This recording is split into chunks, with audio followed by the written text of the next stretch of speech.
I don't know what's okay. Anyway, so okay, I guess I don't see people dropping off, so great. So this session is about the Resilient Communities Project. What I intend to do is to give a very brief overview, probably not more than 5 minutes, and I would like the meeting to really be um, people breaking out into small groups of a few. We can figure out how many people, and exploring some of the fundamental questions um, for intention resilient communities. So first, I'm going to go to kind of a little outline. So the Resilient Communities Project has been in development since earlier this year. We have about 6+ landholders. We're learning about new people with land. These are all, so far, they're all 14 to 120 acres. Although this concept could fit, good sized urban parcels too. And we have a support team of around 6 or more people. That's kind of growing too. The premise behind this is that our current civilization and our life support systems are breaking down. We see that all around. Most everybody here probably sees that. More specifically, the social conflict, including war, economic oppression, and different kinds of economic breakdowns, climate disaster, environmental. These things seem to be accelerating in all sorts of ways. And the root causes of these are built into the extractive systems that most people in the world rely on to meet. Hey, Brad, I accidentally muted you. Sorry about that. There we go. So I'm going to go back to my notes. So I was saying the root causes of, this breakdown are built into the what you could call the extractive systems that, we can call it capitalism, whatever, that most people in the world now rely on to meet our essential needs. And part of the premise is that it's really too late to change these globalized systems fast enough to avert some kind of collapse, which a lot of us believe we're already in collapse. But if we can voluntarily live in a resilient and regenerative manner, we're at least going to cause far less suffering throughout the world. And we're going to have a better chance of surviving and thriving during these volatile times. And we can establish seeds of a more sustainable and regenerative future. The way I've been putting it lately is this is about kind of lifeboats for the sinking ship and seeds to rise up from the ashes. It's a mixed metaphor, but so the specific purpose is to create and enjoy practical prototypes of convivial, equitable, and sustainable way of life on land, on the land. So that's how it relates to this whole project that we're part of here. The collective vision that we've come to so far is that individuals, couples, families will participate in the design and establishment of multi-generational resilient communities. I'll get in a moment to what, how we define that. To do that, we'll need to develop, and we are developing, cooperative land tenure models, how the land is held, owned, systems to establish a good fit between the members of the communities among, certainly fair, harmonious decision-making processes, governance, and an economic model that can largely free us from the extractive economy.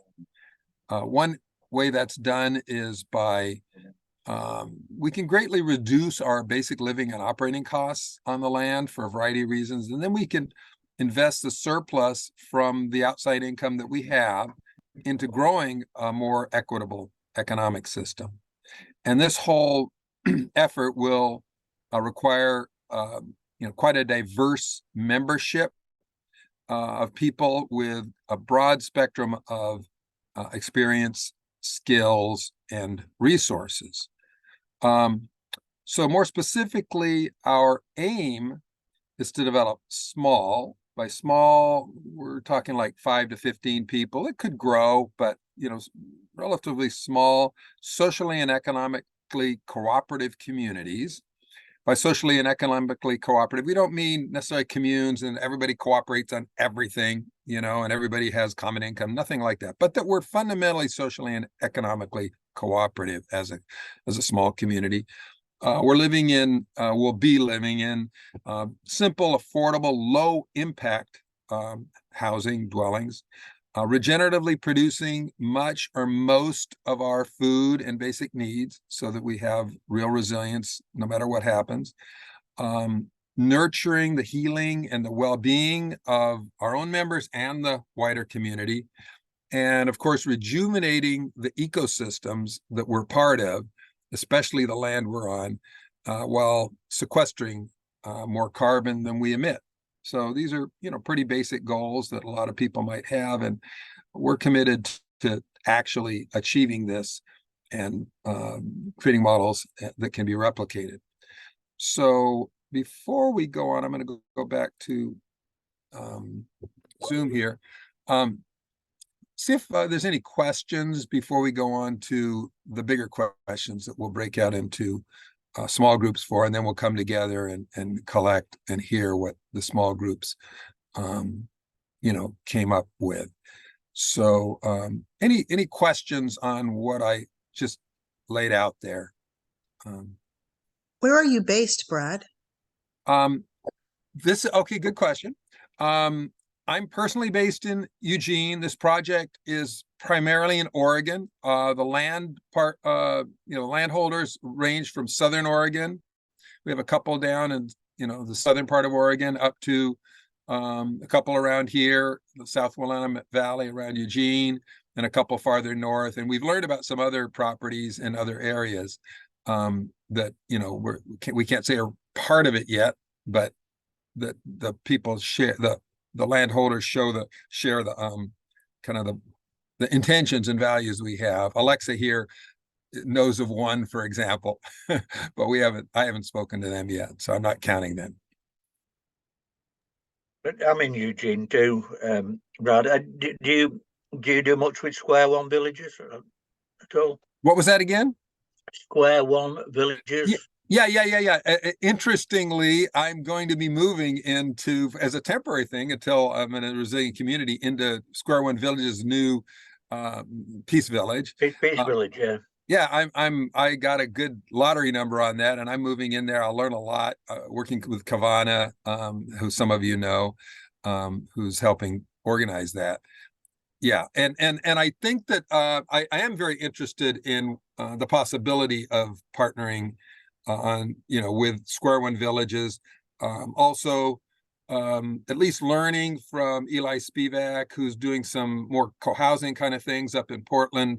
Mark Lakeman is on our team, so he's our architect kind of expert. So we've got a lot of potential, collaborators out there. Right.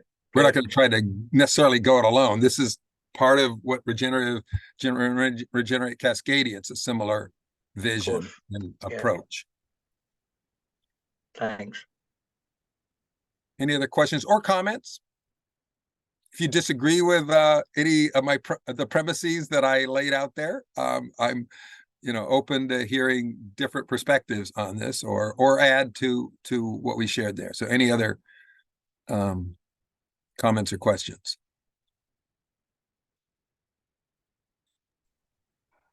Okay, looks like we have somebody. I wonder if I have a question about the minimum size of a group that you consider to be a community. We have a 15-acre property, a lot of agriculture potential, half forest, and and creekside. So it's a very important property to save for the ecological value. But we have two permitted dwellings. We have a tiny house, and so I'm just wondering, like, in order to make a community be considered a whole, what is the minimum size? Well, I would say it'd be whatever people want to do, you know? I mean, it's a free country, as I said when I was growing up, you know? And I'm kind of thinking, you know, 5, you know, is maybe the beginning of what you could call a community, you know? You know, 4, 2 couples, you know, people could start anywhere. So I would imagine that, let's say there was a couple on a property and they just want to start with one other couple, you know, and see where it goes. And you know, that's how I would approach it. So does that kind of answer your question? Yeah, And so you're. we don't have yeah. any, we don't have any like criteria for joining, you know. It's I not see. like you have to you know, meet you know, fill out an application or anything. We're just working together, you know, and this Yeah, is thank you. unfolding, and I'm trying to facilitate and lead it, but it is a definite collaborative process. Okay. So I have a few questions to lay out.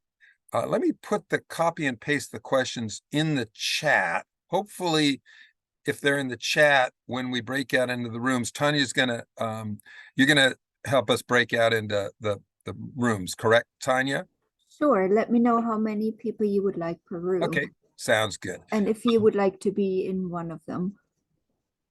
Yeah. Well, how does can I just I've been in somewhere I float around where you can float around to the rooms. Does that work with this, or else I'd just be in one with either one? I believe it does. Yeah. You know what? Just put me in a room. Just put me in a room. I don't think I don't feel like it'd be appropriate for me to just drop in. I've had that happen before. I don't want to let people just do their thing without me kind of coming in the middle. So let's do that. Just put me in one of the rooms. And I'm going to go back to Zoom. I'm going to copy into the chat the 3 questions that I've laid out. So I'll go over them, and then I'll ask Tanya to break us out, and I'll answer her question. Right now we have what, a 13 people. So, you know, I would say 3 or 4 people per room. So that, you know, so that'd be 4 rooms. Wait, 3 rooms. Yeah, 4 rooms. So why don't we break it out into 4 rooms, and one of them will have an extra person. I think we should have plenty of time. We'll try to come back together with, you know, maybe we'll try to do this for a half hour. We should theoretically finish by about 5 minutes before the end of the hour to make room, you know, for whoever's next. Actually, I think next is lunch. But anyway, let me go over the questions here. So first thing to think about is, you know, if you were going to be forming or joining a resilient community, something like, you know, that I've defined here, what qualities would you be looking for in the kind of people you'd want to form it with? So I just want to get us thinking about, you know, who we'd want to be in a resilient community with. Second question is, what are the most important values and guiding principles? We've thought a lot about this, had lots of Zoom conversations because we're statewide about these things. So I'm not, you know, originally my presentation part was going to like go over what we had, but I want to leave that wide open and see what you guys come up with. I'll be influenced by what we've come up with all the way. So already. So what are the most important values and guiding principles that you would want in a resilient community if you were to be part of one? And then to think about and share a little bit about what, yeah, I got the questions in the chat. Somebody just asked, RC, is that RIC? Is that, oh, maybe that's, anyway, the third one is, what qualities, experience, skills, resources would you think that you'd be bringing to, especially to something like this if you were to do this? And it doesn't have to be that you're, you know, this is something you're seriously thinking about. I hope some of you are, you know, what would you want to bring to it? You might have multiple things and things that you could bring to it that you've done enough of that, been there, done that, and don't want to bring to it. But so somebody asked, can we list the questions in the chat? I put the questions in this chat. Tanya or I just Brandon. reposted them. Pardon? I just reposted them, so they should now be there for everyone. Okay, and will those show up in the breakout chats? Yes, they'll still be accessible in this Okay, chat. good. Yeah. Mhm. Good. Okay, any questions on that before we break out? On the questions on the questions or questions on the process? Okay, so Tanya, yeah, give us about a half hour before we come back, maybe a little less to try to come back with about 10 minutes, 15 minutes before the hour.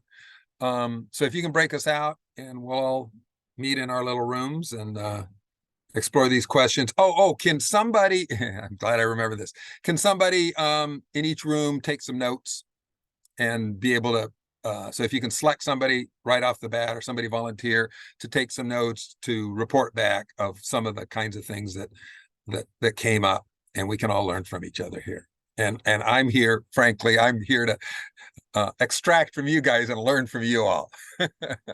And hopefully I'm sharing something useful here too. Okay, thanks, Tanya, if you can. Sure. And you said, just to clarify, you said 30 minutes for the breakout Well, I room? said 30, I'd say a little bit less. I think we should have 10 minutes to wrap up, to share. So why don't you just make it so it goes, we come back together at 1:45 noon, if you can do that. 1:45 noon. Okay, sounds good. And we've got the room set.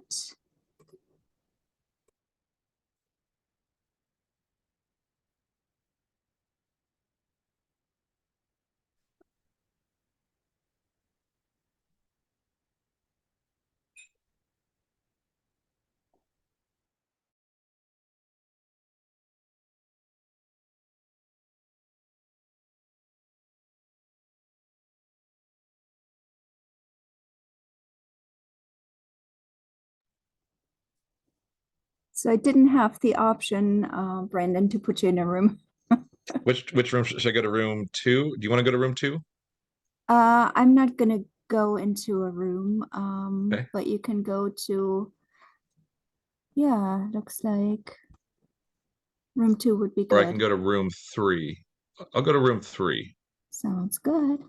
Though actually, oh no, they have 3 active people. Just looking here. Yeah, 2 is I'll the go to miss.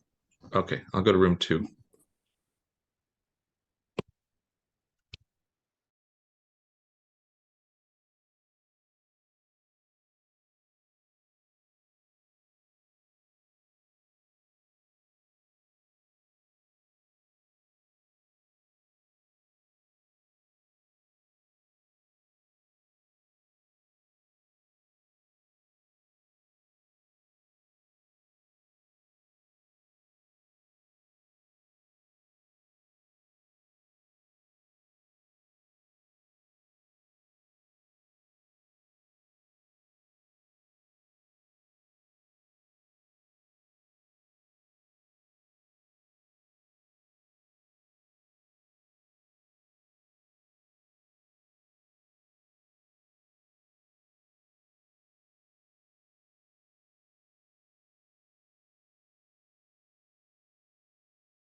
I appreciate everybody who's stuck with it and gone through your conversations there.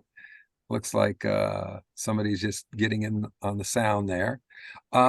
So in our final 10 minutes here, the goal is to just, kind of hear what came up in your groups. And so why don't we start with the other 2 groups that I was note taker in my group because I was kind of more here to listen anyway. I've already talked in the beginning. So I don't know what number group I was, but why don't we take whichever group was group, I think we were group 1. We were group 2. So let's go for group 1. If whoever was in group 1, is there somebody that took some notes, or at least could, or you could together bring up kind of some of the thoughts you had on some of these questions? I don't know what group number we are, but I would certainly volunteer Janicki to represent us as our secretary. Okay, Yeah. Well, any group, it really doesn't matter Yeah. which one goes first, so go, please. I'm Sheila, happy then? to start. I didn't take notes, so I would like my other group mates to chime in if I missed something. We Okay. talked about in the values that we have. I brought up the love of the land, care for the land. Mhm. And also what I've come up with along those lines is during any meeting of people, to be able to have space set aside for the land to also speak, and that could come through any person. Yeah. I've Yeah. taken Starhawk's course on collaborative groups, which I highly recommend. And we also talked about some values being difficult to communicate if they're not put into concrete terms. We talked about communication in integrity, honesty, but different people might mean different things when they think of those words, and how that, that's a challenge to be able to define it and get people on the same page. And we talked about the differences between the perspective of a landowner and a person living on a piece of land and not owning it, and how that can change the relationships between people, and how that's very challenging. And so what was the other? Go ahead and chime in, I Tila think- or Mike. Yeah, I think, go on. I mentioned, I threw in the addressing that third question, how over the last 30 years, what I have to offer community has really shifted, because 30 years ago, I was very able-bodied and I could dig for hours and do whatever needed done relentlessly. And now I have physical, mobility issues, and I have so much to offer, like permaculture skills, gardening skills, wisdom, knowledge, and experience. So it really shifts. And Janicki talked about how we need to be able to have enough people to meet all the different levels of skills and experience. Because if everybody has lots of experience and we're just sitting around talking about how good things could do this or do that, and versus actually having people to pass that knowledge on and expertise on. Nice. But good conversation. Nice. Yeah. Anything to add, Mike? No, not really. They were very well said there. I mean, I'm the only thing I would add, which may be relevant later on, is I've actually gone through a deep degrowth, experience since 2013, basically. So I'm now living in a tiny home Mhm. on a friend's property, but I've gone through stages to get here. So that's all I'd add. Nice. Am I picking up a Liverpudlian accent or no? Very close. Very- I was about 30 miles from Liverpool, and Okay. I was about the right age for the Beatles, but they never asked me to join. So that's one of those things. We have a friend here who's a Liverpudlian here in Eugene, who was around them in the old days. He's old enough to. Anyway, so let's go on. We don't want to take too much time. Let's go to the next group that I was not in. I think we have 3 or 4 groups. Momo was followed first game. Whatever the group that I wasn't in. If we were 2, let's go to group 3 or any group, whatever group. The one that had Alexa and Alex. I thought I saw an Alex name there, but I don't see Alex now. We forgot all about the notes. Okay, well, just somebody can just Yeah. Yeah, the value of having a positive impact on the surrounding communities was definitely a hot topic for us, and having a goat herd that can go different areas and be shared and stuff like that, as well as kind of watershed regeneration and hydrological cycles and stuff like that. So and that having an educational piece on the land. So yeah, there's a lot of alignments with that in our group. And yeah. Anybody else in the group want to add to that? Sue, you're still muted.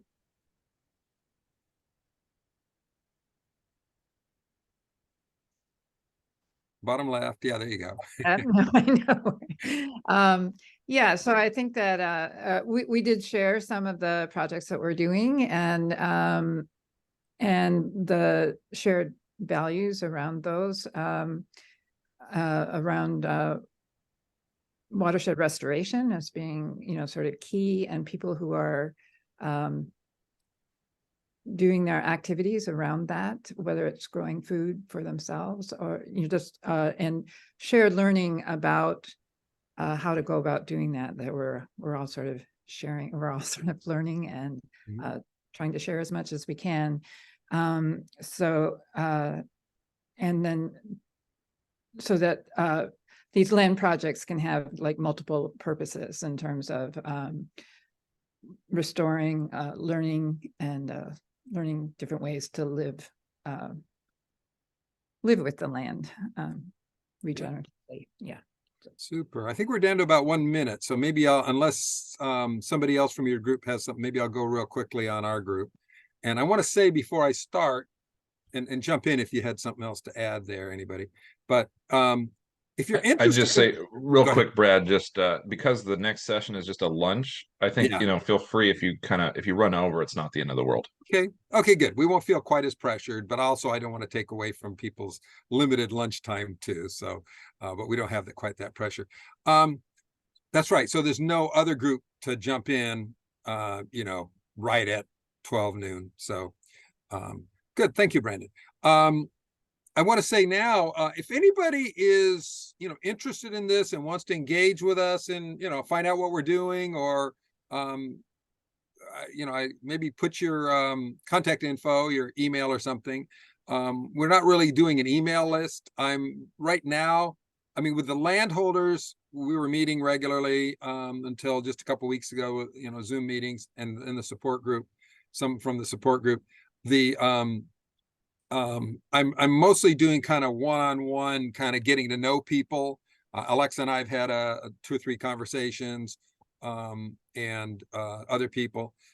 So that's kind of how I'm doing it on kind of a relationship building basis. But then pretty soon I'd like to start getting kind of land seekers, so to speak, together. And some people might be in both, and eventually we'll get kind of everybody together. But I'm kind of approaching it from 2 different sides right now. So if you want to be in touch, find a way to, put in the chat or something, your contact info, and I'll follow up with you. And you know what? I'll put my contact info there right now. So if you want to contact me, I'll put my email. Where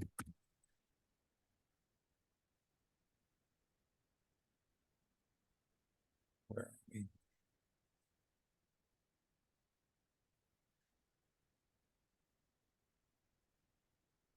Yeah, I think I got it spelled right. Enter. There it is. Okay. So our group, these are pretty much the ideas that I took from, because I've already been doing this for a long time. So I just added some comments on but we had a lot of, 1.5 pages. People qualities, diverse age, cross-generational, especially young people, and making it accessible and attractive to young people. Pro-social, a lot of us were just in that. So kind of, which we'll get to a little bit further, but people who have pro-social qualities, which is a good way of summarizing things.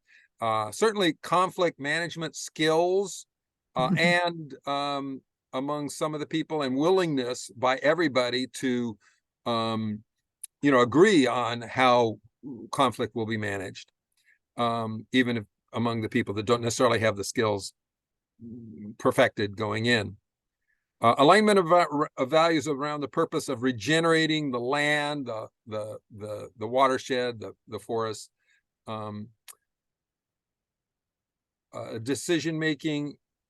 We started getting into the kind of principles and values, but let's just say for people qualities, decision making structures, people that can help with governance, and people that can kind of embrace a balance, an appropriate balance for them of independence and community. There's a, could be a creative tension there. As far as principles and values, the first one that came up was equity. And I like to point out that equity has two meanings, and I've been playing with it. There's the equity of care in the sense of fairness, but it's also the equity in terms of owning land, and the land tenure and how the land is held. And this is we're not thinking in terms, nobody, including the landholders, are thinking in terms of one person or, couple is going to own the property in perpetuity and everybody else is going to be renters. That's not part of the model. It might start out in some cases that way, but even we're looking at how that, anyway, let's see. Living spaces. I didn't, just the principles of, I don't know what it was, but I made the note living spaces, how the living spaces are arranged, how they're set up is principles of that. Land-based, self-reliance balanced with community that we kind of covered. Pro-social from the standpoint of like the Ostrom Commons. So a commons would be an important value. Long-term regeneration, people who are respectful of each other and the community that's respectful of people from coming in, inclusive and safe, mutual support, people being supported, ways to earn a living if it's remote, transportation issues when things are farther away to do that regeneratively and everything, or at least sustainably, and fun attitude. We had some, we feel that's really important. I think we all agreed on that. And then some of the things that our group kind of was pretty similar in bringing kind of a combination of organizing events, strategic priority setting skills, along with land, a strong desire to be involved in the land, and soil food web, systems design, green building, composting systems, planning layout, as well as building websites, things like that. So we had, some, the building website is not something that I have had a skill or particular interest in. So anyway, oh wow, we're right at the hour. So any final thoughts? Any final thoughts on this? And I'd love to hear and have conversations with anybody following, because that's what I say is my approach to this, is building relationships. Megan. I'm just wondering, there won't be time to discuss this, but US versus Canadian differences that might be coming up with these. Yeah. I'm both. I started out in the US and now I'm Canadian, and I noticed lots of just subtle kind of cultural differences or attitudes that might make this quite different, the two places. So I don't know if other people have thoughts on that. Well, yeah, we haven't gotten to that yet. So it'd be great to get to that, because that's part of, this bioregion.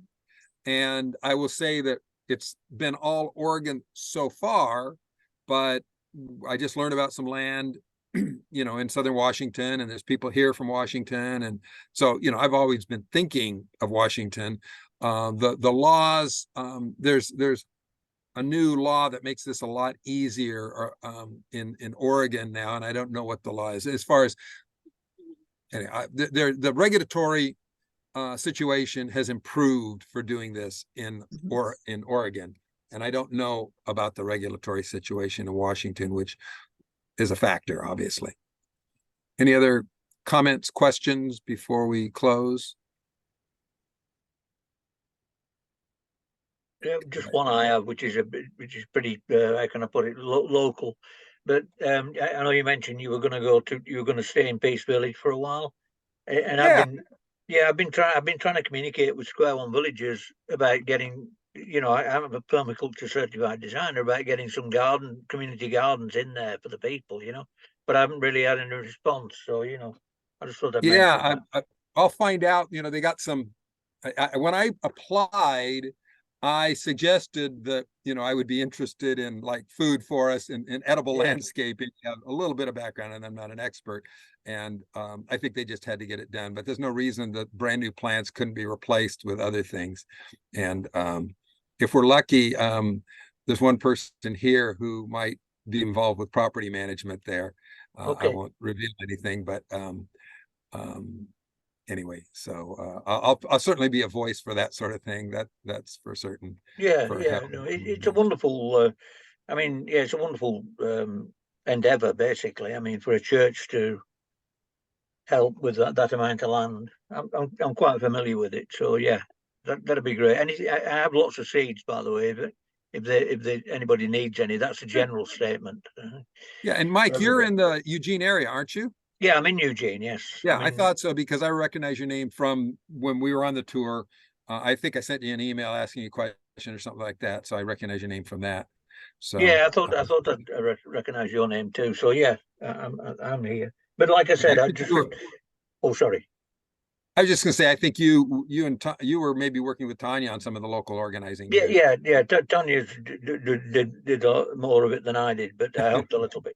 Not surprising. Tanya is she's great at that sort of thing. Absolutely. We love you, Tanya. Oh, thank you. It's fun to be involved. Yeah. So I have one. I just had one comment to add. If people are interested in another model that is just happening right now, it's called Rooted Northwest. Okay. It's the website is rooted ROOTEDNW.org. Okay. And I recently visited them. They are a very ambitious co-housing project. It's a forming eco-village on some land that is a former dairy farm, and it's in Snohomish County in east of Seattle. And very interesting project. I think that they're really are grasping a lot with these questions of how to organize and how to bring in people and how to fund. It ends up being, because they're building new housing, it ends up being very expensive. And so they're working on that, making it more affordable. I think they're planning to work with a land trust with their next phase of building, so that their second phase, so that they can have properties that are affordable for more people. It is a townhouse co-housing structure with common land. Yeah, I'll look that up. I do have one last question. Not question, sorry, comment. We need to refocus our schooling system away from competition, because I think a lot of what happens to people in their life as they go forward is created when they're in school, and I think that the amount of, even to this day, the amount of competition that's still taught in schools, I think, is harmful. That's just a personal comment. Yeah.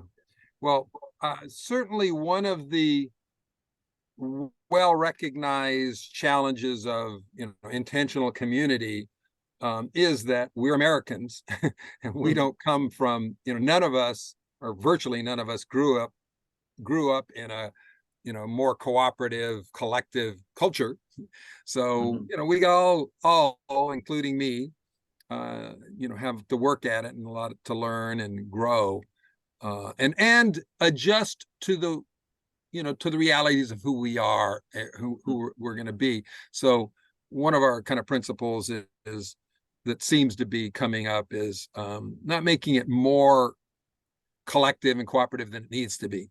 You know, not making more common decisions than necessary. So, you know, Okay. people, yeah. So anyway, yeah, I want to kind of, we're already well into lunch hour. So I think, and there's a note there, the main session is open for hanging out for people that want to do that. Mhm. I'm going to start fixing my lunch here and probably just listen in. So I think